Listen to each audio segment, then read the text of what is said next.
লাগছে, ছাড়ুন, আমি চুলে ব্যথা পাচ্ছি।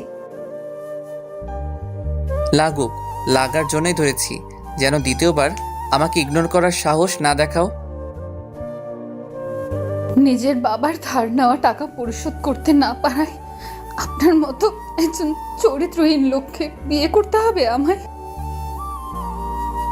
তীক্ষ্ণ কড়া গলায় কথাটা ছুঁড়ে মারল মীরা আহনাফের দিকে। আহনাফ ডোন্ট কেয়ার ভাব নিয়ে শার্টের বোতামগুলো লাগাতে লাগাতে মীরাকে বলল, ওহ সুইটহার্ট, নোংরা চরিত্রহীন বলছো কেন তুমি? এগুলো ব্যাচেলর লাইফের টাইম পাস, আর ছেলেদের জন্য বিয়ের আগে এগুলো কোনো ব্যাপার না। চাইলে আমি তোমার সাথেও এটা করতে পারি। After all you are my would be wife. বিয়ের পরে কাজটা বিয়ের আগে করব। আহনাফের নোংরা কথাগুলো শুনে মীরার গা জ্বলে যাচ্ছে। মীরা বিছানায় থাকা মেয়েটার দিকে তাকালো। মেয়েটা কোনো রকম উঠে বেরিয়ে গেল রুম থেকে। মেয়েটা বেরিয়ে যেতেই মীরা চিৎকার করে বলল, আপনি এতটা খারাপ মিস্টার আহনাফ, আমি সেটা ভাবতেও পারিনি। ছি, আমার ভাবতেও ঘৃণা লাগছে। আমি এমন একজনকে বিয়ে করছি যে কিনা এত বড় চরিত্রহীন। আমি আজই বাবাকে বলবো আমি আপনাকে বিয়ে করতে পারবো না। আপনার মতো একটা চরিত্রহীনকে বিয়ে করার চেয়ে সারা জীবন কুমারী থেকে যাওয়া ভালো। মীরা কথাগুলো বলে বেরিয়ে আসতে নিলে আহনাফ বলে, ওকে, আমার কোনো সমস্যা নেই তুমি বিয়ে না করলে, কিন্তু তুমি যদি বিয়েটা ভেঙে দাও তবে তোমার বাবা আমার থেকে যে 20 লক্ষ টাকা ধার নিয়েছিল সেগুলো আজকের ভেতর ফেরত দেবে। সাথে তার যে বর্তমান বাড়ি আছে সেটাও আমার দেওয়া, সেটাও দিতে হবে। সো এখন বাসায় গিয়ে বাবাকে বিয়ে ভাঙার কথা বলার পাশাপাশি এগুলাও বইল, কেমন? আহনাফের কথা শুনে মীরা চমকে গেল। তার বাবা আহনাফের থেকে টাকা নিয়েছে মানে? মীরা আবার পেছনে এসে আহনাফের সামনে দাঁড়িয়ে বলল, আমার বাবা আপনার থেকে টাকা নিয়েছে মানে? ইয়েস সুইটহার্ট, তোমার বাবা আমার থেকে 30 লক্ষ টাকা নিয়েছে, যেটা শোধ না করতে পেরেই আমার সাথে তোমার বিয়ে দিচ্ছে। যদি বিশ্বাস না হয় তবে তোমার বাবাকে জিজ্ঞেস করো। আচ্ছা আমি আসি, আমার অফিস আছে। তোমার মতামত আমাকে জানিও। ওকে, নাও বাই সুইটহার্ট। আহনাফ চশমা চোখে লাগিয়ে শীষ বাজাতে বাজাতে চলে গেল। আর মীরা ওখানেই চুপ করে দাঁড়িয়ে রইল। বাড়িতে এসে বাবার সামনে বসে আছে মীরা। মীরার বাবা মীরাকে এইভাবে বসে থাকতে দেখে বলেন, কি রে মা, কি হয়েছে তোর? সকালে দেখলাম কি হাসি খুশি বের হলি, আর ফিরে এলি এভাবে। সব ঠিক আছে তো মা? বাবা, তুমি মিস্টার আহনাফের থেকে টাকা নিয়েছিলে, সে টাকা পরিশোধ না করতে পেরে আমায় বিয়ে দিচ্ছ ওনার সাথে? মেয়ের মুখে এমন প্রশ্ন শুনে চমকে গেলেন মীরার বাবা। ঘামতে লাগলেন তার শরীর। তিনি আমতা আমতা করে বললেন, এইসব তোকে কে বলেছে? যেই বলুক, এসব সত্যি কিনা বলো।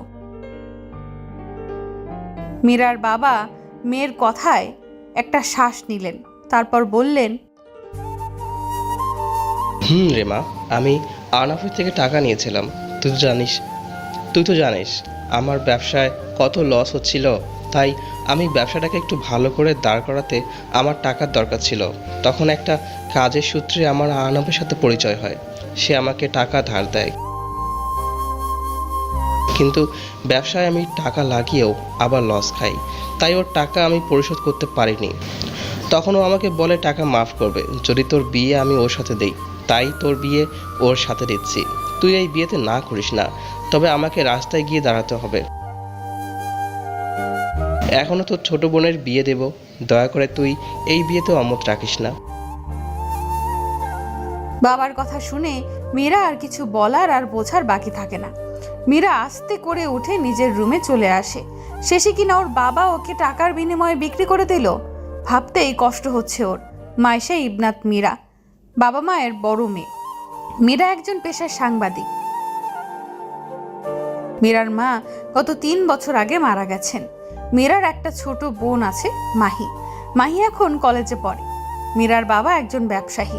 মীরার বাবা যখন ব্যবসার লস খাচ্ছিল তখন মীরার চাকরি ছিল না, তাই মীরার বাবা আহনাফের থেকে টাকা নেয়, কিন্তু সেই টাকা পরিশোধ করতে পারে না। তাই আহনাফ মীরাকে বিয়ে করার প্রস্তাব দেয়। মীরা প্রথমে রাজি না হতে চাইলেও প্রথম আহনাফকে দেখে তার ভালো মনে হয়, আর তখন আহনাফ একদম ভদ্র ব্যবহার দেখে রাজি হয়ে যায় বিয়েতে। প্রথম প্রথম মীরা আহনাফের সাথে তেমন কথা বলতো না, লজ্জা পেত। তবে আস্তে আস্তে কিছুটা কথা বলা শুরু করলো। মীরা ধীরে ধীরে আহনাফের প্রতি দুর্বল হচ্ছিল। আহনাফের সাথে বিয়ে ঠিক হবার পরে মীরার চাকরি হয়ে যায়। এটা একদম অবাক করার মতো ছিল মীরার কাছে। আদ্রিয়ান মাহমুদ আহনাফ বাবা মায়ের একমাত্র ছেলে। আহনাফ একজন নাম করা গায়ক, পাশাপাশি আহনাফ ওর বাবার বিজনেস দেখাশোনা করে। আহনাফের বাবা মা কেউ বেঁচে নেই। আজকে সকালে মীরা অফিসে যাওয়ার জন্য বের হলে একজন ওর ফোনে মেসেজ পাঠায়।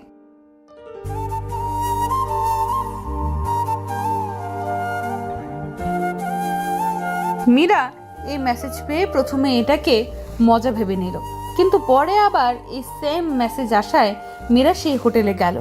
হোটেলের স্টাফের থেকে আহনাফের খবর নিল আর জানতে পারলো আহনাফ এই হোটেলে আছে একটা মেয়ে নিয়ে। মীরা স্টাফের কথা মতো সেই রুমে গেল আর সেখানে গিয়ে দেখে আহনাফ একটা মেয়েকে নিয়ে বসে আছে। মেয়েটার শরীরের জামা প্রায় খোলা। মীরা সেটা দেখে চিৎকার করে বলে, মিস্টার আহনাফ। আহনাফ যেন আগেই জানতো মীরা আসবে, তাই একটা ডোন্ট কেয়ার ভাব নিয়ে উঠে দাঁড়ায়। মীরা আহনাফকে চিৎকার করে বলে, এসব কি মিস্টার আহনাফ? আর 2 দিন বাদে আমাদের বিয়ে, আর আজ আপনি একটা অন্য মেয়েকে নিয়ে। কিছু সময় আগের ঘটনা ভাবার মাঝেই কল আসলো মীরার ফোনে।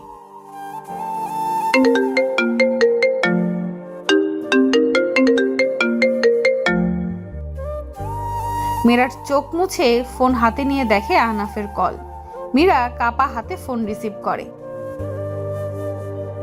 হ্যালো। তো সুইটহার্ট, বাবাকে বললা বিয়ে ভাঙার কথা?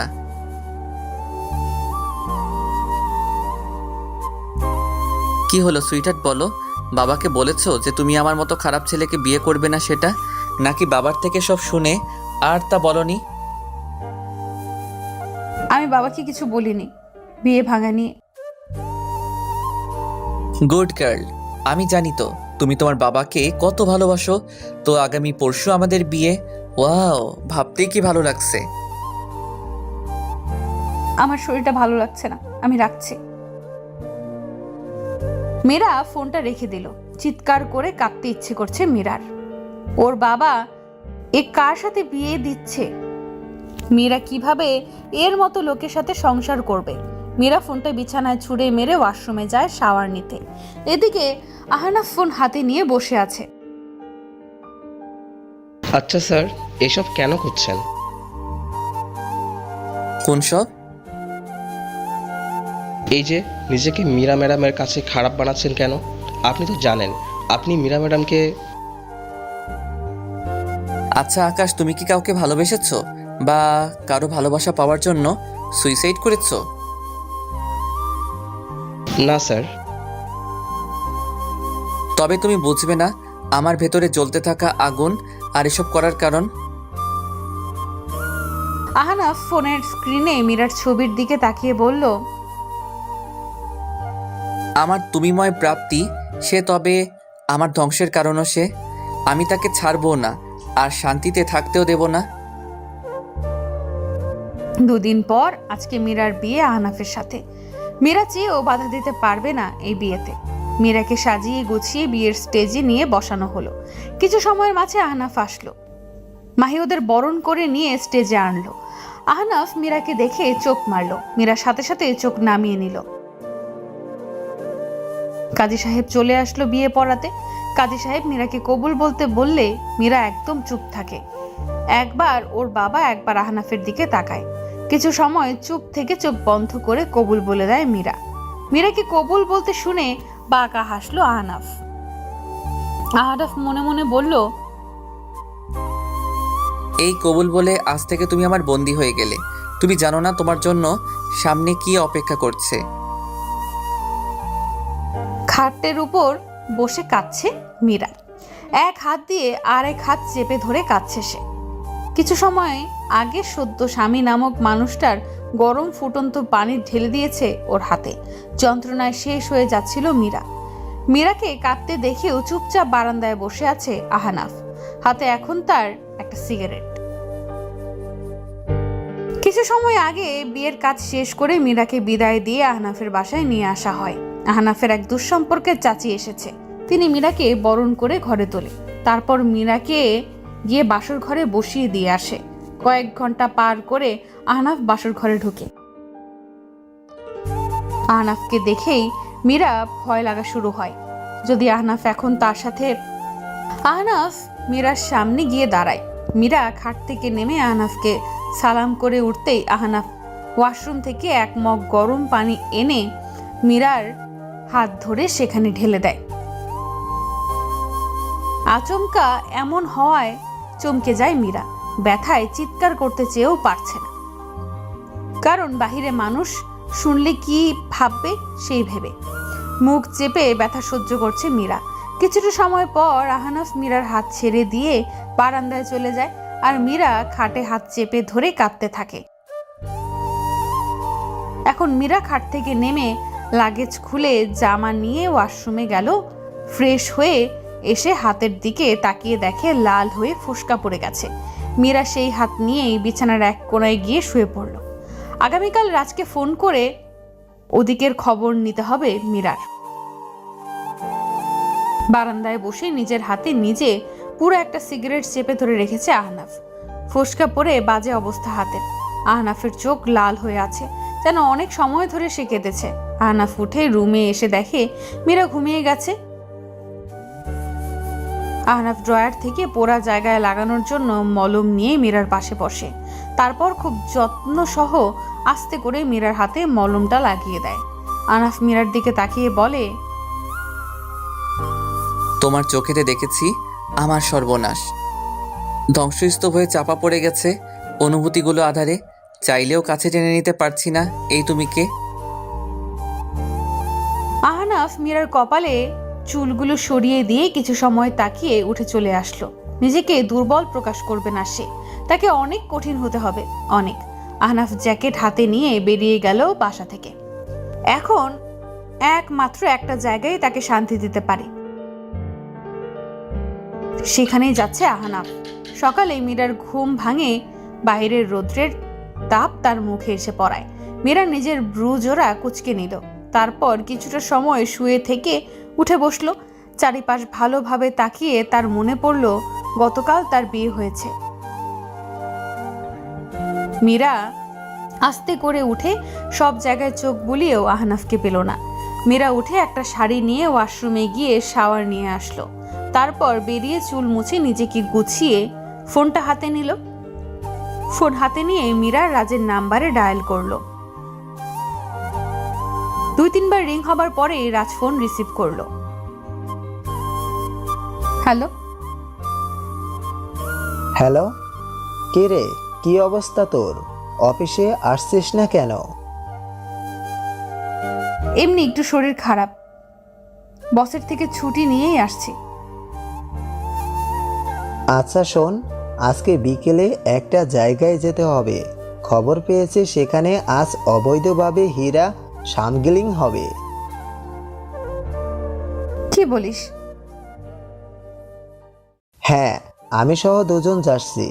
তুই তো যাবি না, শরীর যেহেতু ভালো না। না, আমি যাব, সমস্যা নেই। কখন আসতে হবে বলো? তুই শরীর খারাপ নিয়ে কেন আসবি শুধু শুধু? ঘরে ভালো লাগে না, বাইরে গেলে একটু ভালো লাগবে। তুই বল কখন আসবো? তাহলে বিকাল 5টায় আমাদের অফিসের সামনে রাস্তায় আসবি। ওখানেই আমরা সবাই থাকবো। আচ্ছা ঠিক আছে। মীরা ফোনটা কেটে দিল। মীরা ইচ্ছে করেই কাউকে ওর বিয়ের কথাটা জানায়নি। ও চায় না কাউকে এখন জানাতে। মীরা ফোন রাখার কিছু সময়ের মাঝে ওর ফোনে আবার মেসেজ আসে। মীরা ফোন ওপেন করে দেখে আজকেও আহনাফ আরেকটা মেয়েকে নিয়ে হোটেলে। মীরা ছবিটা দেখে সাথে সাথে চোখ সরিয়ে নিয়ে ছি বলে ওঠে। মীরা ফোনটা রেখে বলতে লাগে, নোংরা লোকের সাথে অবশেষে বাবা বিয়ে দিল, যে কিনা বাসর রাতে বউয়ের হাতে জ্বলন্ত সিগারেট ধরে তার হাত পুড়িয়ে দেয়, তারপর অন্য মেয়ে ছেলে নিয়ে হোটেলে চলে যায়। ছি, ভাবতেও ঘৃণা লাগছে। এ নাকি নাম করা গায়ক, আবার ভালো মানুষ, যার চরিত্র এত খারাপ। ছি। মীরা এসব ভাবার মাঝেই সার্ভেন্ট এসে নক করলো রুমে। মীরা দরজা খুলে দিলে সার্ভেন্ট জানালো মীরার চাচি শাশুড়ি তাকে নাস্তা করতে নিচে আসতে বলেছে। মীরা সার্ভেন্টের কথা মতো নাস্তা করতে নিচে আসলো। আহনাফের চাচি ওকে দেখে মুচকি হাসলো। মীরাকে নাস্তার টেবিলে বসতে বলল। মীরা নাস্তার টেবিলে বসার পর ওর চাচি ওকে খাবার বেড়ে দিল। মীরা লজ্জায় তেমন খেতে পারছে না, তাও আস্তে করে খাচ্ছে। আহনাফের চাচি মীরাকে বলল, তোমার সাথে তো আমার পরিচয় হয়নি।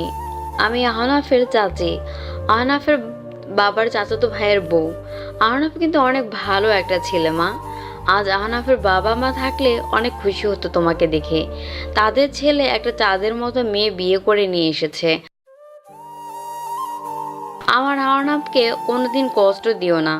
ছোট থেকে ছেলেটা আমার অনেক কষ্ট পেয়েছে, মা বাবা ভাই সবাইকে হারিয়েছে, তাই কিছুটা রাগী গম্ভীর স্বভাবের হলেও ছেলেটা আমার অনেক ভালো। মীরা আহনাফের চাচির কথা শুনে চমকালো।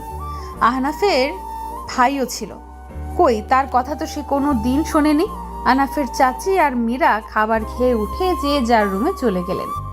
মীরা রুমে এসে লাগেজ থেকে সব বের করে আলমারির এক পাশে গুছিয়ে রাখলো সব। আলমারিতে সব গুছিয়ে রাখার মাঝেই চোখ গেল একটা উপর করে রাখা ছবির ফ্রেমের দিকে। মীরা হাতে নিয়ে সেটা নিতে যাবে, এরই মাঝে ওর ফোন বেজে উঠল।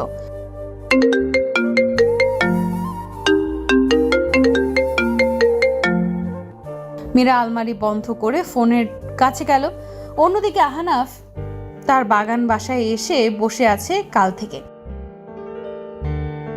যদিও সে তার বিয়ে আকাশকে দিয়ে মিথ্যা ছবি সেন্ড করেছে মীরার কাছে, আহনাফ জানে না কেন সে মীরাকে সরাসরি কষ্ট দিতে পারছে না।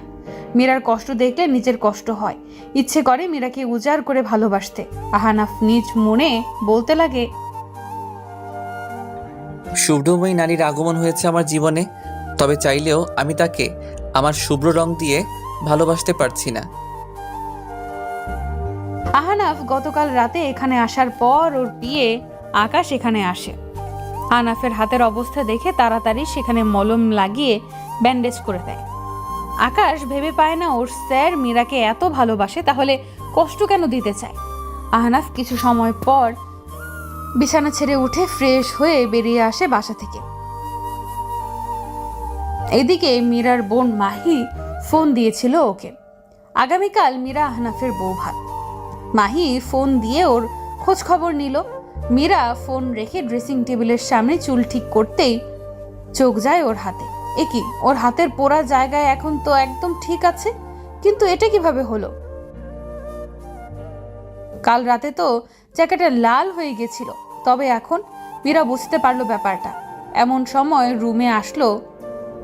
সময় রুমে আসতে দেখলো আহনাফকে। আহনাফ রুমে এসে মীরাকে দেখে থমকে গেল। আহনাফের শ্বাস প্রশ্বাস যেন ভারী হয়ে যাচ্ছে, কারণ তার সামনে থাকা নারীটার সৌন্দর্য তাকে টানছে। খোলা চুল এই রমণীকে আহনাফের এক অপসরের মতো মনে হচ্ছে। আহনাফ খুব কষ্টে নিজেকে সামলে নিয়ে বাঁকা হাসি দিয়ে মীরাকে বলল, সুইটহার্ট, তোমাকে তো আজ ভালোই লাগছে দেখতে। মীরা আহনাফের কথায় কান্না দিয়ে চুল আছড়ে বাঁধতে লাগলো। আহনাফের এতে মেজাজ খারাপ হয়ে গেল। আহনাফ দ্রুত গতিতে গিয়ে মীরার থেকে চিরুনিটা নিয়ে নিল আর মীরার চুলগুলো এক হাত দিয়ে ধরলো। তারপর দাঁত দিয়ে ঠোঁট চেপে বলতে লাগলো, আমার কথা শুনে তার পাত্তা না দিয়ে তুমি চুল বাঁধছ কোন সাহসে? মীরা চুলে ব্যথা পাচ্ছে আহনাফের ধরে রাখায়। মীরা আহনাফকে ছাড়ানোর চেষ্টা করছে আর বলছে, আপ লাগছে, ছাড়ুন, আমি চুলে ব্যথা পাচ্ছি। লাগুক, লাগার জন্যই ধরেছি, যেন দ্বিতীয়বার আমাকে ইগনোর করার সাহস না দেখাও। বন্দি হয়ে আছো তুমি আমার খাঁচায়। আমার ইশারা ছাড়া তোমার জীবনের কোনো কিচ্ছু হবে না। আমি চাইলে তুমি ভালো থাকবে, আমি চাইলে তুমি ধ্বংস হবে। আহনাফ মীরাকে ছেড়ে দিয়ে আবার চলে গেল বাইরে। মীরা জানে না কেন সে আহনাফের সাথে শক্ত হতে যেও শক্ত হতে পারছে না। হয়তো এটাই কারণ যে সে মনের কোণে আহনাফকে জায়গা দিয়ে দিয়েছে। বিকালে মীরা রেডি হয়ে ওর অফিসের সামনের রাস্তায় আসে। অপেক্ষা করছে রাজ আর বাকিদের। রাজসহ বাকিরা কিছু সময়ের মাঝে চলে আসে। তারপর ওরা সবাই মিলে চলে আসে সেই ঠিকানায় যেখানে আজ অবৈধ হীরা স্মাগলিং হবে। একটা বিরাট বড় 5 স্টার হোটেলের বাইরে দাঁড়িয়ে আছে রাজ, মিহির আর ওদের সাথে বাকিরা। ওদের প্রধান কাজ হলো অবৈধ হীরা কোথায় বসে পাচার হচ্ছে সেটা বের করা। মীরা, রাজ আর বাকিরা হোটেলে ঢুকলো। খবর অনুযায়ী হোটেলের 9 নম্বর ফ্লোরে হীরা পাচার হবে। মীরা, রাজ আর বাকিরা 9 নম্বর ফ্লোরে চলে আসে। মীরারা 9 নম্বর ফ্লোরে এসে দেখে এখানে গার্ডদের দিয়ে কড়া গার্ড দেওয়া হচ্ছে। মীরা আর রাজরা তাই 10 তলায় এসে দাঁড়ালো আর একে অপরকে বলল, এভাবে তো ভিতরে ঢোকা যাবে না। তাহলে ভেতরে যাব কিভাবে? ওখানে তো অনেক গার্ড আছে। হ্যাঁ, আমরা এই হোটেলের স্টাফ সেজে যাব। কি? কিন্তু সেটা কিভাবে হবে? আমার কাছে সব ব্যবস্থা করা আছে। রাজ নিজের হাতের ব্যাগটা থেকে সবাইকে একটা করে কস্টিউম দিল স্টাফের। তারপর সবাই নিজেদের ছদ্মবেশ নিয়ে আসলো 9 তলায়। রাজের হাতে ড্রিঙ্কস, মীরার হাতে খাবার, বাকি দুজনের হাতে ডেজার্ট। মীরাদের উপর গার্ডরা আর কোনো সন্দেহ করতে পারলো না, তাদের ভেতরে যেতে দিল। মীরা, রাজ আর তাদের জামাই হিডেন ক্যামেরা লাগিয়ে রেখেছে। 2 টেবিল সামনে আসতে দেখতে পেল একদল কালো পোশাক পরা লোক আর একদম সাদা পোশাক পরা লোক টেবিলের এক পাশ আর ওই পাশে দাঁড়িয়ে আছে। তাদের মধ্যে বসা 2জন লোকের মধ্যে একজন লোকের মুখ ঢাকা মাস্ক দিয়ে আর একজনের চেহারা বোঝা যাচ্ছে। মীরা আর রাজ ওদের কাছে এগিয়ে দিয়ে ড্রিঙ্কস আর খাবার দিচ্ছে আর ওদের কথা আর ফুটেজগুলো ক্যামেরায় জমা করছে। খাবার সার্ভ করে আবার ওরা পেছনে আসে, কারণ ওরা দাঁড়িয়ে থাকলে সন্দেহ করতে পারে তারা। তবে খাবার মাঝে 2 বার করে রাউন্ড মেরে আসছে ওরা। টেবিলে বসে থাকা মাস্ক পরা লোকটা একটা ব্রিফকেস সামনে এগিয়ে দিল অপর লোকটার সামনে। অপর লোকটা সেই ব্রিফকেসটা নিয়ে খুলল। কোটি টাকার হীরা আছে এখানে। লোকটা হীরাগুলো নিয়ে একটা বড় ব্রিফকেস এগিয়ে দিল মাস্ক পরা লোকটার দিকে। মাস্ক পরা লোকটা সেটা নিয়ে খুলে টাকা একদম হিসাবের মতো মিলিয়ে নিল। ওদের এইসব কিছু গোপন ভিডিও করে নিল মীরা, রাজ। তারপর ওরা সেখান থেকে ওদের আগে বেরিয়ে আসলো। রাস্তায় এসে হাঁপাচ্ছে 4 জনই। এত বড় রিস্কের কাজ করে এসেছে, ধরা পড়লে আজ মরণ ছাড়া কোনো রাস্তা ছিল না বাঁচার। রাজ হাঁপাতে হাঁপাতে বলল, আগামীকাল সকালে টেলিভিশনে এই ধামাকা নিউজটা দেওয়া হবে। কিন্তু এতে কি ওই লোকগুলো ধরা পড়বে? পড়বে। এই নিউজ দেখার পর পুলিশ ইনভেস্টিগেশন করবে, আর আমি শিওর যারা এটার সাথে মিলিত তারা সামনে আসবে। আমাদের সাবধানে থাকতে হবে রে রাজ। আচ্ছা চল, তোকে বাসায় দিয়ে আসি, রাত হয়ে গেছে। রাজের কথায় মীরা চুপ করে যায়। সে তো রাজকে তার বিয়ের কথাই বলেনি, তাই রাজকে নিয়ে তো আহনাফদের বাসায় যাওয়া যাবে না। মীরা রাজকে বলল, না দরকার নেই, আমি একা যেতে পারবো। এই রাতে একা যাবি? পাগল তুই? আরে ধুর, কিছু হবে না, আমি একা যেতে পারবো। শিওর?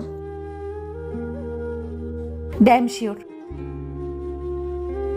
আচ্ছা, তাহলে কাল দেখা হচ্ছে। ওকে। মীরা একটা রিক্সা নিয়ে চলে আসলো আহনাফের বাসায়। রাস্তায় এসে দরজায় ধাক্কা দিতেই দরজা খুলে গেল। মীরা বাসায় ঢুকে দেখে আহনাফ সোফায় বসে আছে, কপালে হাত দিয়ে। মীরা সেদিকে পাত্তা না দিয়ে উপরে যেতে নিলে আহনাফ গম্ভীর গলায় বলে ওঠে, দাঁড়াও। আহনাফের ডাকে থেমে গেল মীরা। পেছনে ঘুরে তাকালো। আহনাফ সোফা থেকে উঠেই মীরার সামনে এসে দাঁড়ালো। তারপর ওকে বলল, এত রাত পর্যন্ত কোথায় ছিলে? দেখুন মিস্টার আহনাফ, আমি একজন সাংবাদিক। আমাকে সকাল রাতে হুটহাট বেরোতে হবেই, তাই এর জন্য আমার কাছে কৈফিয়ত চাইবেন না। আমি বিকেলে আমার অফিসের কাজেই গিয়েছিলাম। আহনাফ এবার মীরার দুই বাহু চেপে ধরে কাছে এনে চিৎকার করে বলে, কাজ মাই ফুড। বাহিরে যাওয়ার আগে কোন সাহসে তুমি আমার অনুমতি নিয়ে যাওনি? তুমি ভুলে গেছো তুমি এখন আমার বিয়ে করা স্ত্রী। আমার পারমিশন ছাড়া কোনো কিছু তুমি করতে পারবে না। সেখানে তুমি বিকেলে আমাকে না বলে বেরিয়েছো। অফিসে কেন বলনি যে আমাদের বিয়ে হয়েছে?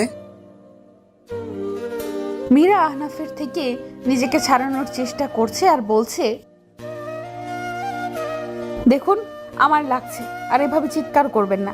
চাচি বাসায় আছে, তিনি শুনবে। আর আমি আপনাকে বলে যাব, আপনাকে পেলে তো বলবো। আপনি নিজের নোংরা কাজে সকাল বিকাল বিজি থাকেন, আপনাকে আমি পাবো কোথায়? আর কি বললেন, স্ত্রী? আদৌ কি আপনি আমার সাথে একজন স্বামীর মতো আচরণ করেছেন?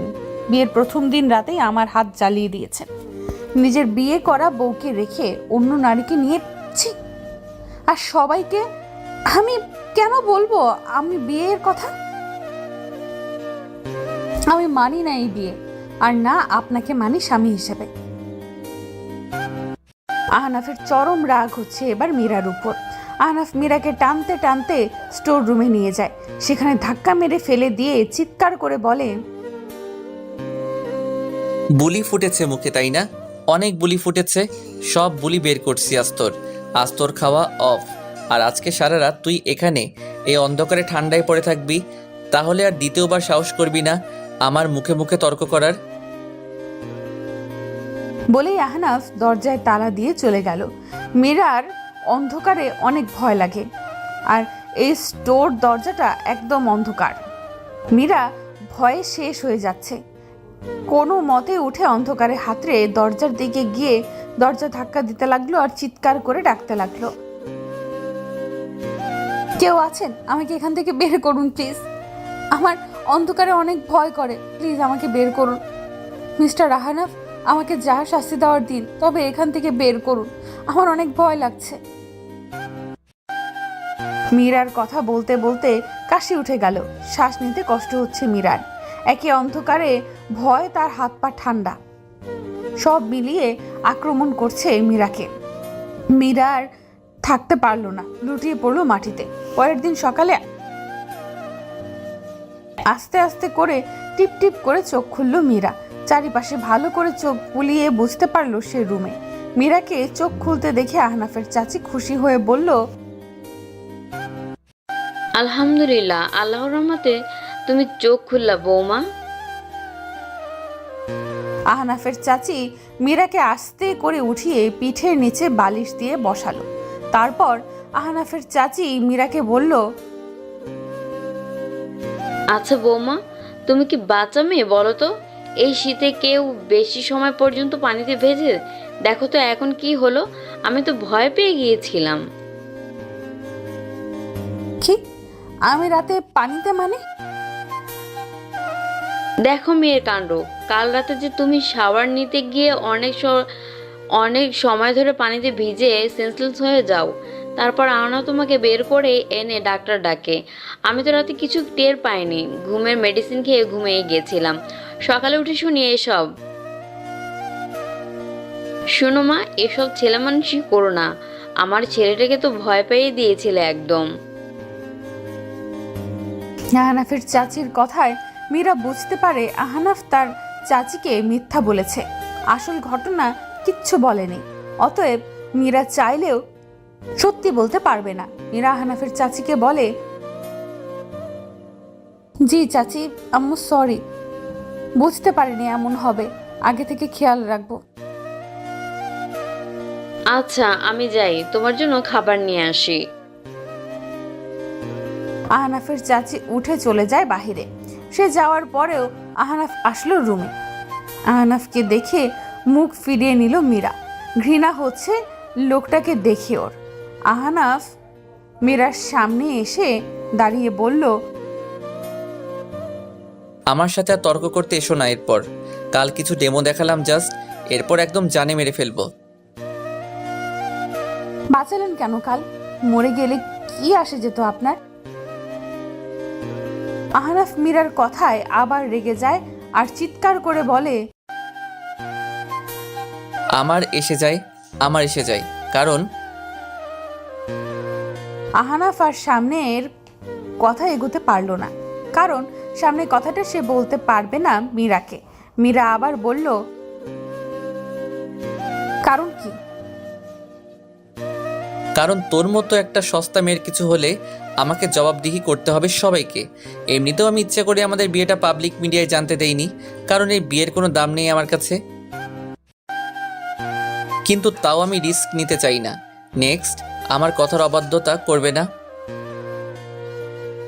আহনাফ আর কিছু না বলে গাড়ির চাবি নিয়ে বেরিয়ে গেল। আহনাফ যাওয়ার সময় মীরা খেয়াল করলো আহনাফের হাতে আরো একটা ব্যান্ডেজ, তবে এবার অনেক বড় ব্যান্ডেজ। মীরা মনে মনে বলল, ওনার হাতে আবার কি হলো? গানের স্টুডিওতে গিয়ে গান রেকর্ড করে চলে আসে নিজের অফিসে আহনাফ। অফিসে এসে টেলিভিশনে দেখে ব্রেকিং নিউজ দেখাচ্ছে জাগো চ্যানেলে।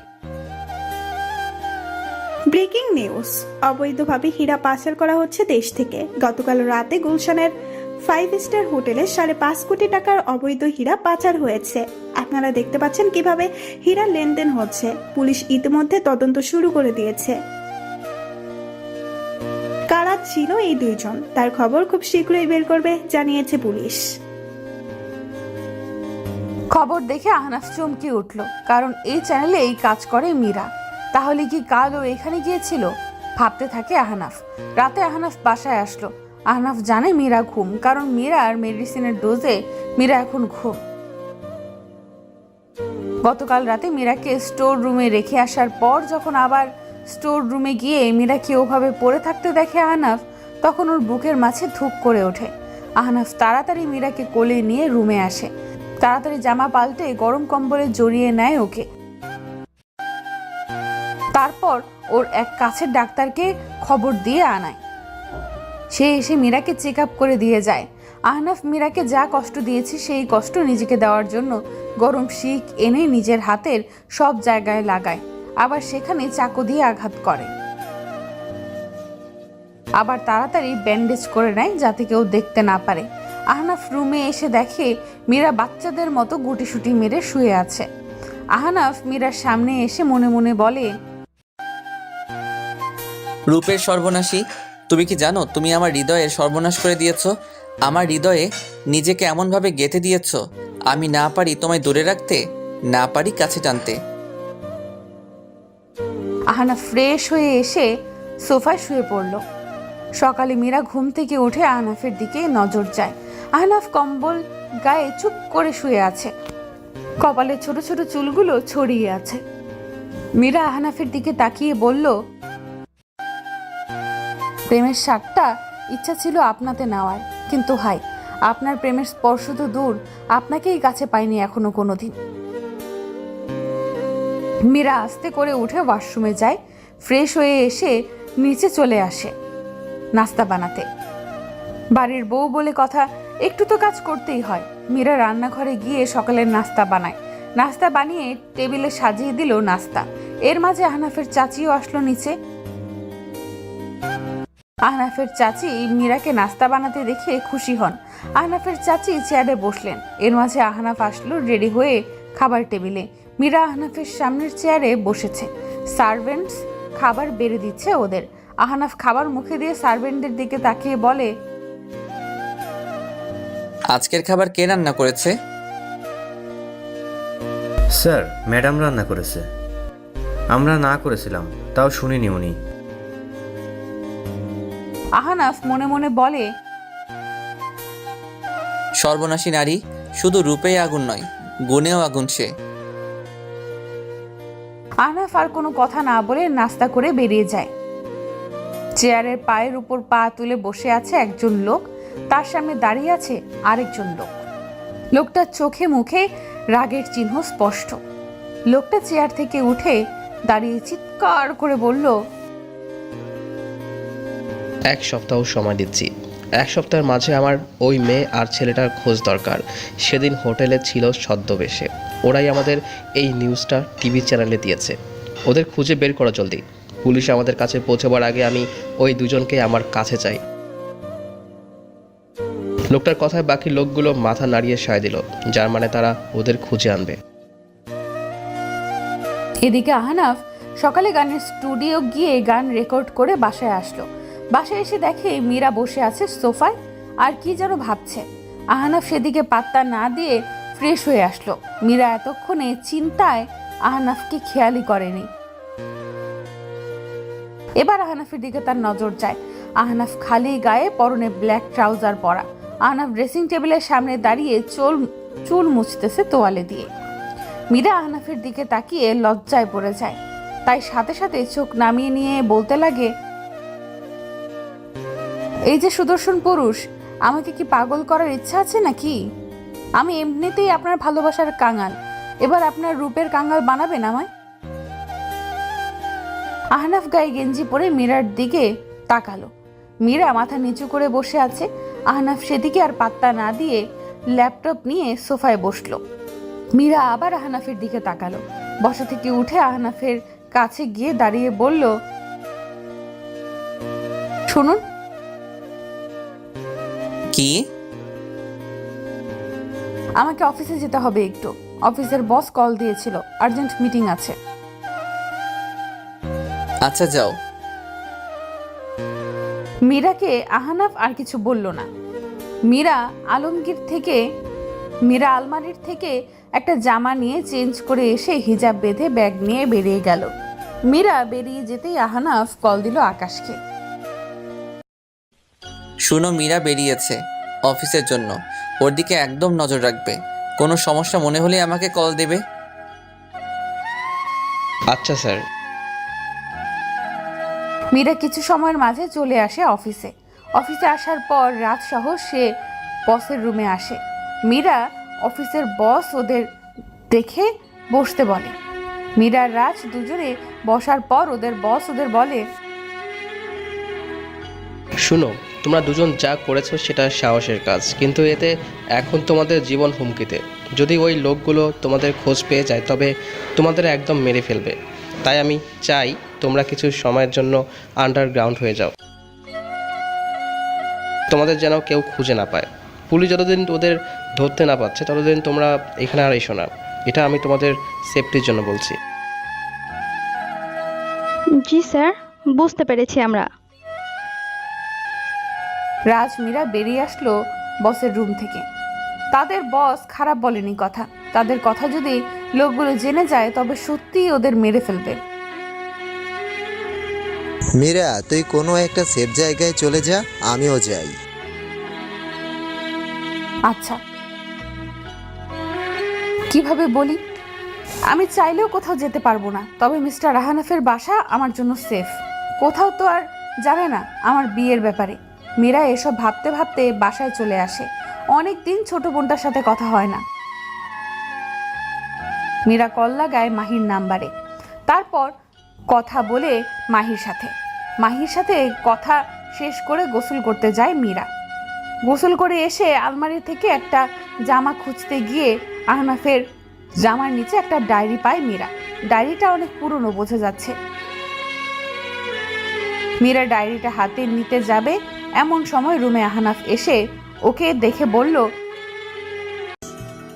কি করছো ওখানে?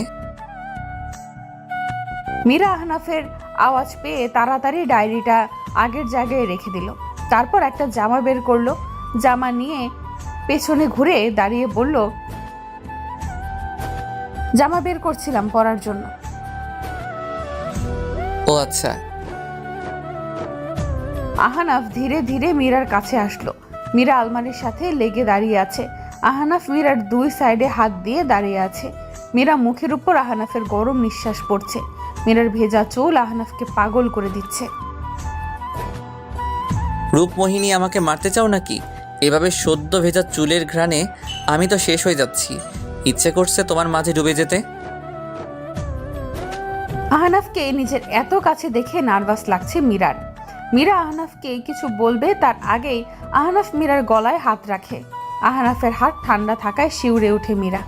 আহনাফ মীরার গলার পাশ থেকে চুলগুলো সরিয়ে সেখানে একটা শব্দ করে চুমু খেলো। আচমকা এমন ঘটনা ঘটায় স্তব্ধ হয়ে যায় মীরা। আহনাফ এবার মীরাকে ধাক্কা দিয়ে সরিয়ে হনহন করে চলে গেল। আহনাফের কাজের আঁকা মাথা কিছুই বুঝলো না মীরা। সন্ধ্যায় আহনাফের আজকে একটা গানের কনসার্ট আছে। আহনাফ সেখানে চলে গেছে গান গাইতে। বাসায় শুধু মীরা আর চাচি আছে। মীরার রুমে বসে আহনাফের ডায়েরিটা নিয়ে বসলো পড়তে। মীরা ডায়েরিটা খুলে দেখে প্রথম পাতায় লেখা আমার জীবন কাহিনী। মীরা 2 পাতা উল্টিয়ে দেখে এখান থেকে লেখা শুরু। আজকে আমি একটা মেয়েকে দেখলাম রাস্তায়। মেয়েটা আমাদের গাড়ির সামনে এসে পড়েছিল। আমি আর বাবা সেটা দেখে ভয় পেয়ে যাই। তাড়াতাড়ি গাড়ি থেকে নেমে দেখি মেয়েটা কোনো ব্যথা বা ক্ষতি হলো কিনা, কিন্তু না, আল্লাহর রহমতে মেয়েটার কোনো অসুবিধা হয়নি। তবে মেয়েটা ভয়ে কান্না করে দিয়েছে। বাবা মেয়েটাকে থামানোর চেষ্টা করলো। মেয়েটা অনেক কষ্টে ঠান্ডা হলো। মেয়েটার থেকে জানলাম ওর নাম ঠিকানা। মেয়েটা দেখতে একটা পিচ্চি পরীর মতো ছিল, তাই আমি মেয়েটার নাম দিলাম পরী। পরী ক্লাস 7-এ পড়ে জানলাম। পরীর বাবা মার থেকে হারিয়ে গেছে এই রাস্তায়। বাবা সেটা শুনে পরীর বাবা মাকে খুঁজতে লাগলেন, আর একটা সময় পেয়েও গেলেন। পরী তার বাবা মাকে পেয়ে অনেক খুশি হলো। সেদিনের মতো পরী থেকে বিদায় নিয়ে চলে আসি আমাদের বাসায়। তারপর অনেক দিন পর আবার দেখা ওই পরীর সাথে আমার। আমি যে স্কুলে পড়ি ওই পরীটাও সেই স্কুলে পড়ে। আমি ক্লাস 10। পরীটার সাথে আমি পরিচিত হলাম। তারপর ওর সাথে বন্ধু পাতলাম। অনেক ভালো যাচ্ছিল দিন। বুঝতে পারলাম পরীটাকে আমি ভালোবেসে ফেলেছি। তবে বয়স কম বলে সেটা প্রকাশ করতাম না, মনে মনে রাখতাম। দেখতে দেখতে আমার পরীক্ষা চলে এলো। পরীক্ষা দিয়ে আমি কলেজে উঠলাম, আর পরী ক্লাস 8-এ। পরীটা ছোট, তাই ওকে নিজের মনের কথা বলতাম না। তবে বাসায় জানালাম এই কথা। বাসায় সবাই শুনে হাসলো। পরে জানালো তারা সময় মতো কথা বলবে পরীর বাবা মায়ের সাথে। দিন অনেক ভালো যাচ্ছিল, কিন্তু একটা কালো ঝড় এসে সব পাল্টে দিল। মীরা আর ডায়েরিটা পড়তে পারলো না। এর মাঝে খবর পেল আহনাফ বাসায় এসে পড়েছে। মীরা তাড়াতাড়ি ডায়েরিটা আগের জায়গায় রেখে দিয়ে বারান্দায় এসে বসে রইল। আহনাফ কনসার্ট শেষ করে বাসায় এসেছে। রুমে এসে দেখে মীরা বারান্দায় বসে আছে। আহনাফের মীরার দিকে তাকালে মায়া কাজ করে, কিন্তু না, সে মায়া দেখাবে না। এই মায়াই তার থেকে অনেক কিছু কেড়ে নিয়েছে। মায়ার জালে আটকে একবার নিজেকে ধ্বংস করেছি, এবার নিজে মায়ার জালে নয়, তাকে মায়ার জালে ফেলে ধ্বংস করব। আহনাফ রুমে এসেও আবার চলে গেল বাহিরে। মীরা এদিকে বারান্দায় বসে থাকতে থাকতে ঘুমিয়ে পড়ল। পরের দিন মীরার ঘুম ভাঙলো নিজেকে বারান্দায় পায়। মীরা বুঝতে পারলো কাল রাতে এখানেই সে ঘুমিয়ে গেছে। মীরা উঠে ফ্রেশ হয়ে রুমে এসে দেখে আহনাফ নেই। মীরা ফ্রেশ হয়ে এসে মোবাইল হাতে নিয়ে দেখে হোয়াটসঅ্যাপে মেসেজ এসেছে। আহনাফ আজকে অন্য মেয়ে নিয়ে হোটেলে উঠেছে। মীরা ছবিগুলো দেখে ফোন রেখে দেয়। নতুন কিছুই না, সে তো জানি তার স্বামীর চরিত্র কত সুন্দর। মীরার চোখে পানি এসে গেছে। কোনো নারী পারে এটা সহ্য করতে, যে তার স্বামী তাকে রেখে অন্য নারীতে মগ্ন থাকে? মীরা সহ্য করে যাচ্ছে প্রতিনিয়ত এসব। ভালোবাসলে মনে হয় সহ্য করার ক্ষমতা অনেক দ্বিগুণ হয়ে যায়। ভালোবাসার মানুষটা চোখের সামনে যা ইচ্ছা করলেও তা সহ্য করতে হয়। নাইবা মানল স্ত্রী, তবে সম্মানটুকু তো অন্তত করতে পারে। মীরা নিজেকে সামলে নিচে চলে আসলো নাস্তা করতে। আহনাফ সারা রাত ক্লাবে কাটিয়ে বাসায় আসলো সকালে। ক্লাবে থাকা অবস্থাতেই আকাশকে দিয়ে মীরার ফোনে আগের মতোই আহনাফ একটা মেয়ের ছবি দিল। আহনাফ জানে মীরা এতক্ষণে ছবিগুলো দেখেছে। আহনাফ বাসায় এসে সোজা রুমে এসে ফ্রেশ হতে গেল। তারপর ফ্রেশ হয়ে এসে বিছানায় গিয়ে শুয়ে পড়ল। মীরা নিজে নাস্তা সেরে আহনাফের জন্য নাস্তা নিয়ে আসলো। নাস্তার টেবিলে মীরা দেখেছে আহনাফ এসেছে। তারপর চাচির কথায় নাস্তা নিয়ে উপরে আসলো। মীরা রুমে এসে দেখে আহনাফ ঘুমাচ্ছে। মীরা তাই আর ওকে জাগালো না। সারা রাত তো নারী নিয়ে ব্যস্ততায় ছিল, তাই এখন ঘুমাচ্ছে। মীরা আহনাফের পাশে দাঁড়িয়ে আহনাফের দিকে তাকিয়ে আছে। ঘুমন্ত রাজকুমার, ঘুমের মাঝে আপনাকে দেখতে ঠিক একটা ঘুমন্ত রাজকুমার লাগে। সেই রূপকথার গল্পের ঘুমন্ত রাজকুমারী যেমন ছিল, আপনি সেই ঘুমন্ত রাজকুমার। মীরা আহনাফের দিকে কিছুটা সময় তাকিয়ে উঠে আলমারির কাছে আসলো। সাবধানে আলমারি খুলে আবার ডায়েরিটা নিল হাতে। তারপর সোফায় বসে আবার ডায়েরিটা খুলল। ডায়েরির 15 নম্বর পাতায় আছে এখন মীরা। আমার বাবা ছিলেন একজন ধনী বিজনেসম্যান। বাবার বিজনেসে বাবার দ্বিতীয় বন্ধু পার্টনার ছিল। বাবার বিজনেসে শুরু থেকে কোনো লস হয়নি, কিন্তু হঠাৎ করে বাবার বিজনেসে লস হওয়া শুরু হলো। বাবার বিজনেসে টাকার হিসাব গোলমাল হয়ে গেল। বড় বড় প্রজেক্ট সব হাতছাড়া হয়ে গেল। রাতারাতি আমার বাবার বিজনেস একদম ধ্বংস হওয়ার পথে এসে গেল। এসবের পিছনে কারণ জানতে গেলে বাবা জানতে পারলো বাবার ওই 2 বন্ধু আর অফিসের ম্যানেজার মিলে এগুলা করেছে। বাবা তাদের সাবধান করলেন আর হুমকি দিলেন, এরপর এমন করলে তাদের নামে পুলিশে জানাবে। বাবা তার বিজনেস থেকে তার ওই 2 বন্ধু আর ম্যানেজারকে বের করে দেয়। এরপর সব ভালোই যাচ্ছিল, কিন্তু আবার একদিন পুলিশ আসলো বাবার অফিস সার্চ করতে। বাবার অফিস সার্চ করে তারা অবৈধ হীরা পেল বাবার কাছে। বাবা এসবের কিছু জানতো না বলেছিল, কিন্তু পুলিশরা তা শুনেনি। বাবাকে ধরে নিয়ে যায় জেলে। বাবার 18 বছরের জেল হয়ে যায়। আমার মা, আমি আর আমার ছোট ভাই রাস্তায় রাস্তায় ঘুরেছি সাহায্যের জন্য, কিন্তু লাভ হয়নি। কেউ আমাদের সাহায্য করেনি। এভাবে একদিন আমাদের কাছে খবর আসলো বাবা মারা গেছে। বাবা জেলের ভিতরে মারা গেছে। বাবার মৃত্যুর খবর শোনা মাত্র মা স্ট্রোক করে সাথে সাথে ওখানেই মারা যান। ভাগ্যের নির্মম পরিহাস, বাবা মাকে একসাথে কবর দিলাম। তারপর ছোট ভাইটাকে নিয়ে রাস্তায় আসলাম। আমার বয়স কম থাকায় কোনো কাজ করতে পারছিলাম না।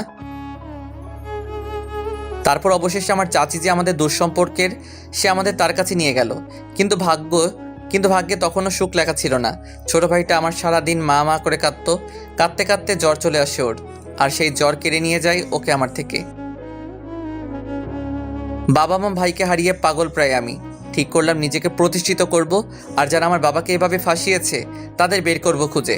তাই চলে আসলাম দেশের বাইরে। এখানে পড়াশোনা আর গান নিয়ে থাকলাম। দেখতে দেখতে একজন ফেমাস সিঙ্গার হলাম। তারপর ফিরে আসলাম বাংলাদেশে। বাবা শেষ হয়ে যাওয়া বিজনেস আবার শুরু করলাম। এত কিছুর মাঝে আমার সাথে আমার পরীর দেখা হয়নি। আর পরীকে আমি তখনও ভুলতে পারিনি। পরীর খোঁজ আর তাদের খুঁজতে লাগলাম। যারা আমার বাবার সাথে এসব করেছে তাদের মাঝে খুঁজে পেলাম একজনকে, আর সে হলো বাবার অফিসের সেই ম্যানেজার। আর সেই ম্যানেজার আর কেউ না, আমার সেই পরীর বাবা। শুরুতে আমি এটা বিশ্বাস করতে পারছিলাম না, কিন্তু সত্যি এটাই সে। বুঝে উঠতে পারছিলাম না কি করব। তারপর দেখা হলো পরীর সাথে আমার। পরী তো আমাকে এখন চিনতেই পারবে না। তখন ছিল ছোট, আর এখন সে একটা অ্যাডাল্ট মেয়ে। নিজের ভালোবাসার প্রতিশোধ। আস্তে আস্তে জানতে পারলাম পরীর বাবা ব্যবসায় লস খাচ্ছে, টাকার সংকট দেখা দিয়েছে তার। পরীর মা মারা গেছে 3 বছর হলো। পরী চাকরি খুঁজছে। নিজের প্রতিশোধ নিতে আমি পরীর বাবাকে টাকা দিলাম। আমি জানতাম এত টাকা সে কিছুতেই দিতে পারবে না, আর সেটাই হলো। প্রস্তাব দিলাম পরীকে বিয়ে করার। তিনি রাজিও হয়ে গেলেন। পরীও রাজি হলো। প্রথমে না করলেও আস্তে আস্তে পরীকে নিজের উপর দুর্বল করলাম। ওর চাকরি ঠিক করে দিলাম। তারপর শুরু হলো নিজেকে ওর কাছে খারাপ বানানো, কারণ আমি চাই পরী আমাকে ঘৃণা করুক, আর সেটাই হচ্ছে। পরীর বাবার ব্যবসা একদম রসাতলে যাচ্ছে, আর আমি কষ্ট দিচ্ছি পরীকে। সেই পরীকে বিয়ে করে ঘরের বউ করে আনলাম, তবে তাকে ভালোবাসতে পারছি না চাইলেও। পুরো ডায়েরি পড়ে মীরার চোখে পানি জমে গেছে। চোখের পলক ফেললেই পানি গড়িয়ে পড়বে। এত কষ্ট পেয়েছে এই লোকটা জীবনে। আর তার বাবা আহনাফের কষ্টের কারণ। আহনাফের বাবার সাথে বেইমানি করেছে সে। আহনাফ মীরাকে সে ছোট থেকে ভালোবাসে, আর মীরা সেটা জানতও না। মীরা কিছুটা সময় কেঁদে মনে মনে ঠিক করলো আহনাফকে সে তার ভালোবাসা দিয়ে আবার আগের মতো বানাবে। মীরা উঠে ডায়েরিটা আগের জায়গায় রেখে মুখ হাত ধুয়ে নিচে গেল রান্না করতে। আজকে সে আহনাফের পছন্দের খাবার রান্না করবে। চাচির থেকে আহনাফের পছন্দ জেনে রান্না শুরু করলো মীরা। এদিকে আহনাফ ঘুম থেকে উঠলো আড়মোড়া দিয়ে। বাহিরে শীত পড়ায় আহনাফের শীত লাগছে। আহনাফ একটা সোয়েটার গায়ে দিয়ে নিচে আসলো। নিচে এসে দেখে মীরা রান্নাঘরে রান্না করছে। আহনাফ একটু ভালো করে তাকিয়ে দেখে মীরার ওড়নার একটা সাইড চুলায় আছে, আর যেটায় আগুন লেগেই গেছে প্রায়। আহনাফ ও শিট বলে দৌড়ে রান্নাঘরে এসে মীরার ওড়নাটা টান মেরে ফেলে দিয়ে ওকে ঘুরিয়ে নিজের বুকের মাঝে নিয়ে নেয়। সার্ভেন্টসরা ওড়নায় আগুন দেখে তাড়াতাড়ি পানি দেয় ওড়নায়। মীরা আচমকা এমন হয় অনেক ভয় পেয়ে যায়। আহনাফ মীরার ব্যাপারটা বুঝতে পেরে ওকে কোলে করে রুমে নিয়ে আসে। মীরা তখনও ভয়ে কাঁপছে। আহনাফ মীরার দিকে এক গ্লাস পানি এগিয়ে দেয়। পানিটা খেয়ে মীরা রিল্যাক্স হয়। আহনাফ মীরাকে বলে, রান্না করে কি তোমার? জি আসলে আমি রান্না করছিলাম। স্টুপিড, তোমাকে কে বলেছে রান্না করতে? শোনো, তোমার জামাইয়ের যে পরিমাণ টাকা আছে তাতে তুমি বসে বসে খেতে পারবা। অহেতুক নিজেকে আগুনে পুড়িয়ে মারতে যেও না, ইডিয়েট কোথাকার। মীরা আহনাফের ধমকে চুপ হয়ে যায়। আহনাফ মীরার দিকে তাকিয়ে বলে, নেক্সট টাইম যতই ভয় পাও না কেন, নিজের অষ্টযুগল যুগল কাঁপবে না। কেন? আহনাফ মীরার সামনে ঝুঁকে বলে, আমার এই কাঁপানি দেখলে সমস্যা হয়? কি সমস্যা? নিজেকে ওই অষ্টযুগলে দিয়ে দিতে ইচ্ছে করে।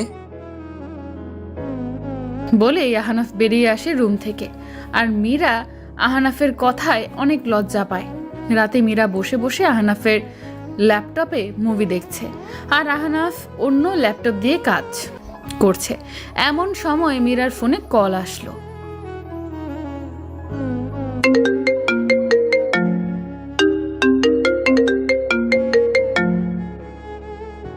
মীরা ফোন হাতে নিয়ে দেখে রাজের স্ত্রীর ফোন।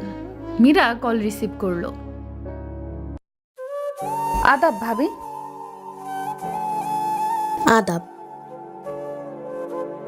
জি বলুন ভাবি। মীরা, রাজকে আজ 2 দিন ধরে খুঁজে পাচ্ছি না। প্রথমে ভেবেছিলাম কাজের জন্য মনে হয় কোথাও গেছে বলে যায়নি, কিন্তু অফিসে কল করে জানলাম তারা রাজকে ছুটি দিয়েছে অফিস থেকে। যদি ছুটি থাকে তবে রাজ কোথায় 2 দিন ধরে? রাজের নাম্বারও বন্ধ। চেনা জানা সবাইকে কল দিয়েছি, কিন্তু কেউ রাজের খবর জানে না। মীরা রাজের স্ত্রীর কথা শুনে অবাক হলো। রাজ 2 দিন ধরে বাসায় যাচ্ছে না। ভাবি আমিও জানি না রাজ কোথায়, আর কোথায় বা যেতে পারে। আচ্ছা, কিছু জানতে পারলে আমাকে জানিও। মীরা আচ্ছা বলে কল কাটলো। রাজ গেল কোথায়? যদিও আন্ডারগ্রাউন্ড হয়ে যায় তবে তো সেটা ভাবিকে নিয়ে হবার কথা। তাহলে রাজ গেল কোথায়? মীরাকে চিন্তা করতে দেখে আহনাফ বলে, কি চিন্তা করছো? কিছু না। রাত অনেক হয়েছে, এসে ঘুমাও। মীরা গিয়ে আহনাফের পাশে গিয়ে শুয়ে পড়ল। কিছু সময়ের মাঝে ঘুমিয়ে পড়ল। মীরা ঘুমিয়ে যেতেই আহনাফ মীরার দিকে তাকিয়ে বলল, স্নিগ্ধময়ী, চিন্তা করো না, আমি আছি তোমার পাশে ছায়া হয়ে। কোনো বিপদ আসতে দেবো না তোমার কাছে। আমার মহারানীর দিকে কেউ চোখ তুলে তাকালে তার চোখ উপড়ে দেবো আমি। আহনাফ মীরার দিকে তাকিয়ে আছে। মুগ্ধময় রূপের স্নিগ্ধময় সে, আমার ভালোবাসার রাজ্যের মহারানী সে। সকালে আহনাফ ঘুম থেকে উঠে দেখে মীরা ওর সাথে একদম আষ্টে পৃষ্ঠে ঘুমিয়ে আছে। মীরার গায়ে কম্বল না থাকায় হয়তো ওর শীত লাগছিল, তাইও আহনাফের গায়ের সাথে মিশেছিল। মীরাকে দেখতে একদম বাচ্চাদের মতো লাগছে আহনাফের কাছে। আহনাফ মীরাকে এভাবে ঘুমাতে দেখে মৃদু হাসলো আহনাফ। আহনাফ মীরাকে দেখে বলল, পিচ্ছি একটা, ভাবতে অবাক লাগে সেই গোলাপি ফ্রক পরা সেই ছোট্ট পরিটা আজ আমার ঘরের বউ। আহনাফ নিজের ওষ্ঠদয় ছোঁয়ালো। মীরা হালকা কম্পন করে উঠল। আহনাফ উঠে পড়ল, আলমারি থেকে কাপড় নিয়ে শাওয়ার নিতে গেল। শাওয়ার নিয়ে এসে দেখে মীরা উঠে পড়েছে। আহনাফ তোয়ালে দিয়ে চুল মুছতেছে আর আয়নার দিকে তাকিয়ে মীরাকে দেখছে। মীরা আর মোড়া দিয়ে উঠে দাঁড়ায়। মীরা আহনাফকে দেখে ফ্রেশ হতে চলে যায়। আহনাফ রেডি হয়ে নিচে আসে। আহনাফের চাচি আজকে চলে যাবে, আহনাফ তাকে দিয়ে আসতে যাবে। মীরা রেডি হয়ে নিচে আসলো। তারপর আহনাফের চাচির সাথে কথা বলে তাকে বিদায় দিল। মীরা আজকে পুরো বাসায় একা। মীরা খাবার টেবিলে খাবার খেয়ে নিল। তারপর রুমে এসে রাজের নাম্বারে ফোন দিল। না, রাজের নাম্বার বন্ধ বলছে। মীরার অনেক চিন্তা হচ্ছে, রাজ কোনো বিপদে পড়লো না তো আবার। মীরা রাজের কথা ভুলে আহনাফের কথা ভাবতে লাগলো। আহনাফকে সে কিভাবে তার ভালোবাসা দিয়ে ফেরাবে।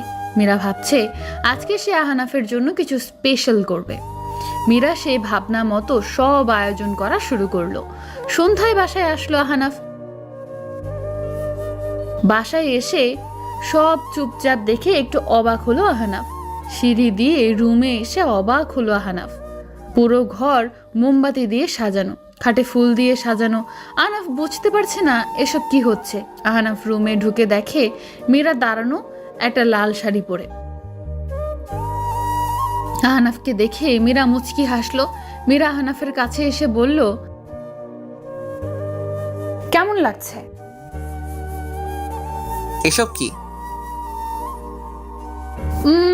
তেমন কিছু না, আজকের রাতটা আপনার সাথে কাটাতে ইচ্ছে করছিল। রাত কাটাতে ইচ্ছে করছিল নাকি বিছানায় যেতে ইচ্ছে করছিল, কোনটা? আহনাফের কথায় মীরা অবাক আর ব্যথিত হলো। মীরা ব্যথিত গলায় বলল, মিস্টার আহনাফ, বিয়ের পর এখনো আমি আপনার কাছে যাইনি। আজ আমি চাইছিলাম একসাথে রাত কাটাতে, আর আপনি এসব কি বলছেন? এইসব মেলোড্রামার কোনো দাম নেই আমার কাছে। আমি তোমার মতো মেয়েকে নিজের স্ত্রী ভাবি না। নিজেকে বিছানায় নিতে চাইলে সোজা বলবা, সোজা নিয়ে যাব। এসব নাটক করবেন আমার সাথে? কেন এমন করছেন আমার সাথে? কি ক্ষতি করেছি আমি আপনার? যদি আমাকে ভালোই না বাসবেন তবে কেন করলেন বিয়ে? কেন আমাকে এভাবে কষ্ট দিচ্ছেন মিস্টার আহনাফ? হুশ, আওয়াজ নিচে। আমার সাথে আওয়াজ উঠিয়ে কথা বলবে না। আমি তোমাকে কেন বিয়ে করেছি কেন তা তুমি অনেক তাড়াতাড়ি জানবে। তোমাকে দেখলে আমার শুধুই রাগ আসে।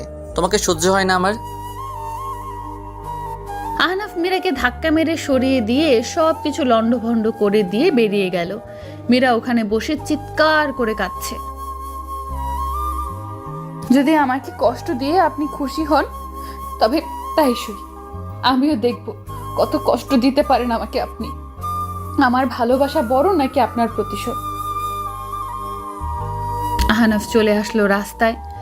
আহনাফ যদি পারে তো যেন নিজেকেই নিজে মেরে ফেলে এমন অবস্থা, কারণ সে চায় না মীরাকে কষ্ট দিতে। কিন্তু মীরাকে দেখলে ওর বাবার করা অন্যায়গুলো চোখে ভাসে। আহনাফ চাইলেও পারছে না মীরাকে ভালোবাসতে। ভালোবাসার আগুন দাও দাও করে জ্বলছে আহনাফের মনে, কিন্তু মীরাকে দিয়ে ভালোবাসার তৃষ্ণা মেটাতে পারছে না। আহনাফের নিজেকে খুব অসহায় লাগছে। দুদিন পর সেদিনের পরও মীরার চেষ্টা চালিয়ে গেছে আহনাফের সাথে সম্পর্ক স্বাভাবিক করতে, কিন্তু আহনাফ মীরাকে একদম পাত্তা বা সেই সুযোগ দেয়নি। মীরা চাইলেও পারছে না আহনাফের কাছে যেতে। মীরা ভেবে পাচ্ছে না কিভাবে সে তাদের সম্পর্ক আলোর পথে আনবে। এই অন্ধকার আর কত। জানলার পাশে মাথা ঠেকিয়ে দাঁড়িয়ে এসব ভাবছে মীরা। বুক চিরে বেরিয়ে আসছে দীর্ঘশ্বাস। মীরা পারছে না আর এভাবে থাকতে। তার বাবার শাস্তি আহনাফ তাকে দিচ্ছে, কিন্তু এখানে মীরার কি ভুল? সুখ সে হয়তো আমার ভাগ্যে নেই, আমি চাইলেও আপনার তুমিময় প্রাপ্তি হতে পারছি না। প্রাপ্তির খাতাটা শূন্য হয়েই গেছে।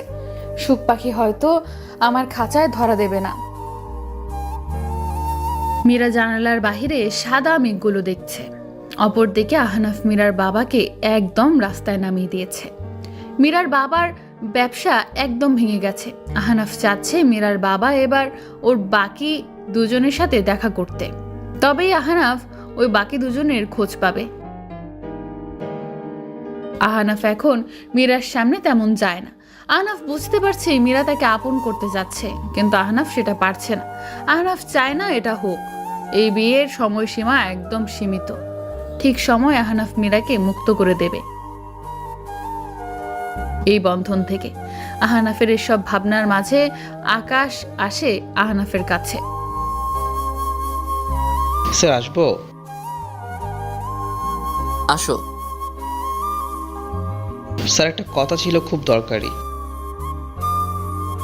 কি? স্যার ওই যে ম্যাডামের বন্ধু রাজ আছে না, ওনার লাশ পাওয়া গেছে। আজ সকালে ওনার বাসার সামনে কেউ ওনার লাশ পার্সেল করে দিয়ে গেছে।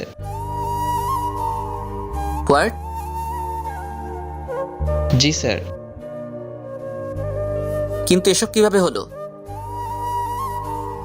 জানি না স্যার, আপনি বরং ম্যাডামকে নিয়ে যান ওদিকে। ম্যাডামের কাছেও ফোন এলো বলে।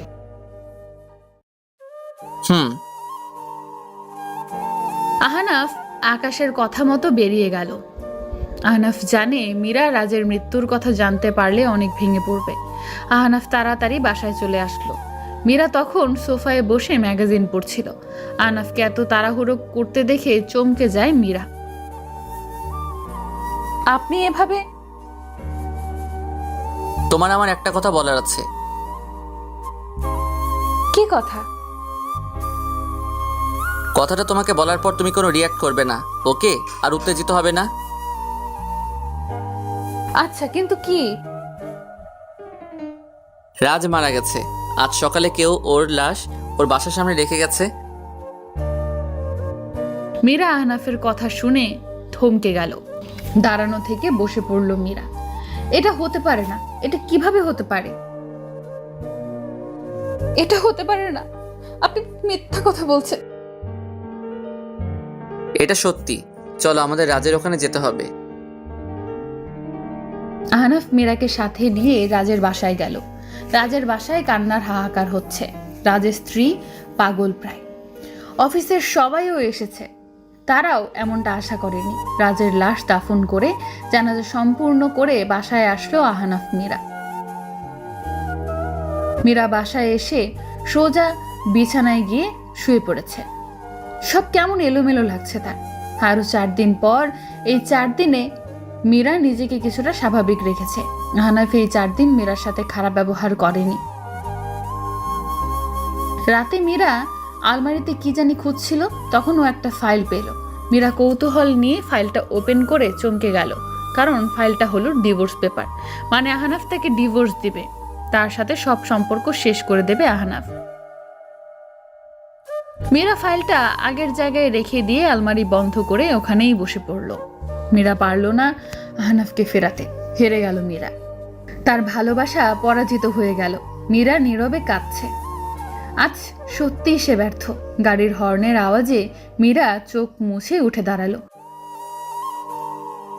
আহনাফকে বুঝতে দেওয়া যাবে না ও জেনে গেছে সব। মীরা চলে যাবে নিজেই। এখন শুধু সময়ের অপেক্ষা। হসপিটালে বাবাকে দেখতে এসেছে মীরা। মীরার বাবার শরীরের অবস্থা খুব খারাপ। আইসিইউতে রাখা হয়েছে মীরার বাবাকে। মীরা ওর বাবার পাশে বসে আছে। হাজার খারাপ লোক হোক, কিন্তু বাবা তো চাইলেও ঘৃণা করা যায় না। তাই মীরা বাবাকে দেখে আইসিইউ থেকে বেরিয়ে আসলো। মূলত মীরার বাবা ব্যবসা একদম শেষ। যত টাকা ধার নিয়েছিল তা সব পরিশোধ করতে করতে এখন সে কাঙাল। রাস্তায় নেমে গেছে মীরার বাবা। এখন এই সব চিন্তার কারণে ব্রেন স্ট্রোক করেছে সে। সকালে মাহি মীরাকে ফোন করে জানিয়েছে যে ওদের বাবা ব্রেন স্ট্রোক করেছে। মীরা সেই সময়েই বাসায় এসে হসপিটালে নিয়ে এসেছে বাবাকে। আহনাফ জানে না এখনো যে মীরার বাবা হসপিটালে। মীরা সেদিন রাতের পর থেকে এড়িয়ে চলে আহনাফকে। মীরা আর চায় না নিজেকে মায়ায় জড়াতে। আহনাফ সারা রাত পর বাসায় এসে জানতে পারলো মীরার বাবা নাকি স্ট্রোক করেছে, তাই মীরা তাকে হসপিটালে নিয়ে গেছে। আহনাফ ফ্রেশ হয়ে কোন হসপিটালে মীরা গেছে সেটা খবর নিয়ে সেই হসপিটালে গেল। আহনাফ গিয়ে দেখলো মীরা আর মাহি বসে আছে আইসিইউর সামনে। আহনাফ ডাক্তারের সাথে কথা বলে জানতে পারলো মীরার বাবার অবস্থা অনেক খারাপ, যে কোনো সময় যে কোনো কিছু হয়ে যেতে পারে। আহনাফ ডাক্তারের কথা শুনে আবার মীরাদের কাছে আসলো। মাহি মীরার কাঁধে ঘুমিয়ে আছে মাথা দিয়ে। আহনাফ সেটা দেখে মাহিকে কোলে করে গাড়িতে নিয়ে আসে আর ড্রাইভারকে বলে মাহিকে বাসায় দিয়ে আসতে। আহনাফ মাহিকে বাসায় পাঠিয়ে আবার মীরার কাছে আসে। এসে মীরার পাশে বসে। মীরা সব দেখেও চুপ করে মাথা নিচু করে বসে আছে। আহনাফ মীরাকে এভাবে দেখে নিজ মনে বলল, অভিমানী কোনো কারণে অভিমান করে আছে এই চঞ্চলবতী। আহনাফ ঘড়ির দিকে তাকিয়ে দেখে বেলা 2টা বাজে। আহনাফ ভালোই জানে মীরা এখনো কিছুই খায়নি, তাই আহনাফ বাইরে গিয়ে খাবার নিয়ে আসলো মীরার জন্য কিছু। খাবার এনে মীরার সামনে দিয়ে বলল, খাবারগুলো খেয়ে নাও। আমার ক্ষুধা নেই, আমি খাবো না। তোমার ক্ষুধা লাগছে না লাগে নাই আমি তো জানতে চাইনি সেটা। তোমাকে বলছি এগুলো খেতে ব্যাস খাবে, এত কথা বলো কেন? আমার ক্ষুধা নেই তো আমি কিভাবে খাবো? আহনাফ জানে মীরার সাথে অহেতুক কথা বলে লাভ নেই। আহনাফ প্যাকেট থেকে একটা ব্রেড বের করলো, তারপর মীরার মুখটা চেপে ধরে রুটিটা ঢুকিয়ে দিল মুখে, তারপর বোতলের খুলে পানি ঢেলে দিল মুখে। আহনাফের এমন কাজে চোখ বড় হয়ে যায় মীরার। একে তো মুখে এত খাবার, মীরা খুব কষ্টে খাবারটা গিলে নিল, তারপর কাশতে কাশতে বলল, আপনি কি এইভাবে কেউ কারো মুখে খাবার ঢোকায়? দম আটকে যাচ্ছিল আমার। তুমি তো সোজা কথার মেয়ে না, তাই তোমার স্টাইলেই তোমাকে খাওয়ালাম সাংবাদিক ম্যাডাম। মীরা আর কোনো কথা বলল না, চুপচাপ বসে থাকলো। রাতে মীরার বাবার অবস্থা আরো খারাপ হয়ে গেল। অনেক চেষ্টা করেও শেষ রক্ষা হলো না। ফজরের দিকে মীরার বাবা শেষ নিঃশ্বাস ত্যাগ করে। মীরা বাবার মৃত্যুতে অনেক কষ্ট পায়। আহনাফের কোনো প্রতিক্রিয়া নেই, কারণ মীরার বাবা এই করুণ অবস্থা হয়েই ছিল আহনাফের কারণে। আহনাফ মীরার বাবাকে এই রাস্তায় নিয়ে এসেছে। হ্যাঁ, আহনাফ তার প্রতিশোধ নিয়েছে। সকালে সব ফর্মালিটি পূরণ করে মীরার বাবার লাশ নিয়ে আসা হয় মীরাদের বাসায়। মাহিকে সকালে ফোন দিয়ে জানানো হয় ওর বাবার কথা। সকালে 9টার দিকে দাফন দেওয়া হয় মীরার বাবাকে। বাবার মৃত্যুতে মাহিও একদম ভেঙে পড়ে, কারণ বাবা ছাড়া আর কেউ নেই তার। আহনাফ মাহির কাছে এসে ওকে শান্ত করে। এরপর মাহিকে আর মীরাকে নিয়ে বাসায় আসে। এখন থেকে মাহিকে ওদের সাথেই রাখবে। 1 সপ্তাহ পর ইদানিং আহনাফ আর আগের মতো মীরার সাথে খারাপ ব্যবহার করে না, তবে এমন না যে আবার ভালোবেসে কাছে আনে। আগের মতোই সব, শুধু কোনো রাফ বিহেভ করে না। মীরার সময় এখন মাহিকে নিয়ে যায়। 2 বোন একসাথে আড্ডা দেয়, রান্না করে। সকালে আহনাফ নাস্তা করে অফিসে চলে আসে। আজকে একটা গান রেকর্ড করতে স্টুডিও যেতে হবে ওকে। মীরা আর মাহি ঠিক করে শপিং করতে যাবে। যেমন ভাবনা তেমন কাজ। মীরা আর মাহি বেরিয়ে পড়লো শপিং করতে যাওয়ার জন্য, কিন্তু তারা আহনাফের বাসার কোনো গাড়ি নিয়ে যায় নাই। শপিং করতে এসে কিছু কেনাকাটা করে দুজনে, তারপর রেস্টুরেন্টে বসে কিছু খাবার খেয়ে নেয়। খাওয়া দাওয়া কেনাকাটা করে দুজন রাস্তায় দাঁড়ানো গাড়ির জন্য। রাস্তায় ওরা দুজনে দাঁড়িয়েছিল। ওই সময় একটা সাদা রঙের গাড়ি এসে থামলো ওদের সামনে। গাড়ি থেকে কয়েকজন মাস্ক পরা লোক বেরিয়ে এসে মীরাকে তুলে নিয়ে যায়। মাহি বাধা দিতে গেলেও পারল না। মীরাকে গাড়িতে তুলে লোকগুলো চলে গেল। মাহি সাথে সাথে আহনাফকে ফোন দিল। আহনাফ স্টুডিওতে থাকায় ফোন সাইলেন্ট করা, যার কারণে আহনাফ ফোন রিসিভ করতে পারল না। এদিকে মাহি কি করবে বুঝতে পারছে না। মাহি তাড়াতাড়ি চলে আসলো বাসায়। এদিকে মীরাকে নিয়ে আসলো লোকগুলো একটা পুরনো কারখানায়। মীরা বুঝতে পারছে না এসব কি হচ্ছে। লোকগুলো মীরাকে একটা পিলারের সাথে বেঁধে দিল। মীরা মুখে টেপ মারা থাকায় মীরা চিৎকারও করতে পারছে না। কিছু সময়ের মাঝে দুজন লোক আসলো। মীরা তাদের দেখে চিনতে পারলো। লোক দুটো সেই হীরা পাচারকারীর লোক। মীরা তাদের দেখে অবাক আর ভয় পেল। লোকগুলো মীরার সামনে এসে দাঁড়িয়ে বলল, অনেক দিনের অপেক্ষার পর অবশেষে তোকে খুঁজে পেলাম। অনেক অপেক্ষা করেছি তোকে এখানে আনার। মীরা লোক দুটোর কথা শুনে ভয় পেল। ভয় ভয় গলায় বলল, কি বলছেন আপনারা? আমার সাথে আপনাদের কি?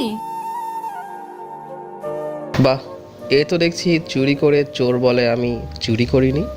তুই আর তোর ওই বন্ধু মিলে আমাদের যে হীরা পাচার করার ভিডিও বানিয়ে সেটা মিডিয়াতে প্রচার করে দিয়েছিস। আপনারা? আমরাই তারা। তোদের দুজনের জন্য আমাদের রহস্য সবার কাছে চলে এসেছে। পুলিশ আমাদের পিছনে পড়েছিল তোদের জন্য। আপনারা অবৈধভাবে হীরা পাচার করবেন আর সেটা আমরা জানবো না কেন? দেশের সাথে বেইমানি করছেন আপনারা। বেইমানি করেছি তো। যাই হোক, তুই তো আহনাফের স্ত্রী, সেই আহনাফ যার বাবা আমাদের সাথে বিজনেস করে রাস্তায় বসেছিল।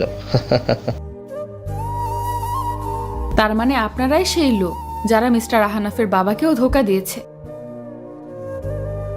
জি, আমরাই তারা।